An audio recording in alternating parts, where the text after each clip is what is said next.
Olha, gente, eu tenho muita vergonha de falar. Eu aprendi de um monte de gente.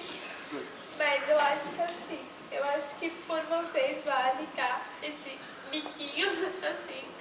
Porque eu acho que a maioria, assim, superou a diferença dos outros. Por isso que nós somos amigos, porque ninguém aqui é igual.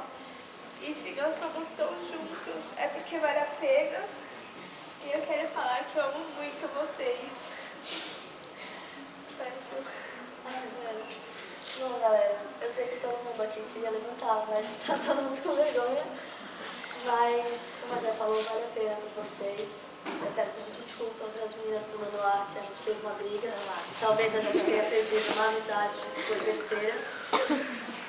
E eu quero falar para os meninos, assim, que cada vez que eu lembro das vezes que vocês me irritaram, eu sinto muita saudade disso. E muita faz o que a gente te adora. Eu sei que no fundo do amor. Eu sei que vocês também, quando me mandam calar a boca, me jogam no chão e me chutam. Não era pra contar essa parte, né? Pô, era segredo, fala. Eu só tenho que agradecer JJ, que eu amo muito vocês. Eu vou sentir muita saudade de vocês.